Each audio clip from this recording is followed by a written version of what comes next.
দর্শক, আজকে আমি আকর্ষণীয় একটা ভিডিও নিয়ে আসছি। সেটা হচ্ছে এমন একটা মসজিদ আমাদের এই বাংলাদেশে আপনি খুঁজে পাবেন কিনা, যে মসজিদে কোনো রাজনৈতিক ব্যক্তি সভাপতি সেক্রেটারি নাই, যে মসজিদে এই সভাপতি সেক্রেটারি হওয়ার জন্য কোনো তাড়াহুড়া কিংবা তালবাহানা নাই, যে মসজিদের কাতারে কোনো সুদখোর নামাজ পড়তে আসে নাই, কোনো ঘুষখোর নামাজ পড়তে আসে নাই, কোনো জেনাকার নামাজ পড়তে আসে নাই।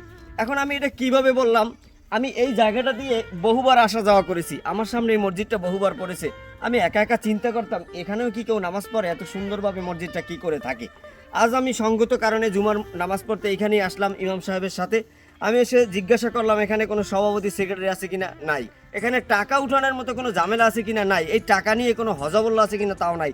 তো সুদখোর ঘুষখোর কোনো কিছু নাই। কেন বললাম?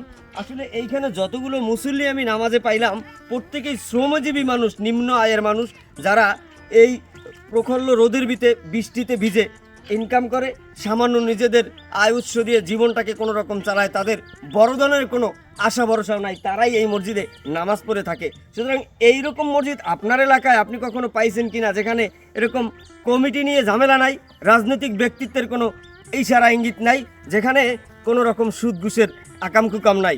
সব মিলিয়ে আমি আজকে খুঁজে পেয়েছি। তাই আমার তো বরাবরের টপিক সত্যের সন্ধানে তালুকদার সাহেব, যেখানে যাই যা দেখি সব কিছু আপনাদেরকে দেখাই এবং শোনাই। তো আজকেও আবার নতুন একটা টপিক নিয়ে আপনাদের কাছে চলে এসেছি।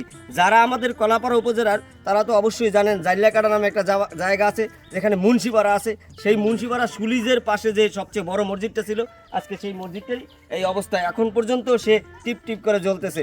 যাই হোক, যতদিন সম্ভব এই এলাকার মানুষ যারা এখানে থাকে, তারা এটাকে উজ্জীবিত করে রাখবে, এই আশাবাদ ব্যক্ত রাখছেন তারা। দেশ এবং দেশের বাইরে থেকে আমার এই ভিডিওটা যে যেখান থেকে দেখতেছেন, আশা করি এই স্বার্থে, যে কথাগুলো বললাম সেই স্বার্থে হলো ভিডিওটা ছড়িয়ে দেবেন, অন্যকে দেখার সুযোগ করে দিবেন, এবং আপনার চোখে দেখা যদি কোনো জায়গায় এরকম থাকে সেটাও কমেন্টে জানিয়ে যাবেন।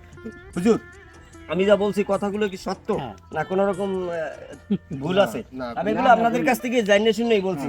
না আছে কোনো কমিটির ঝামেলা, না আছে টাকা উঠানোর ঝামেলা, না কোনো সুদখোর ঘুষখোরের কে সামনে বসবে কে পিছে বসবে এই ধরনের ঝামেলা।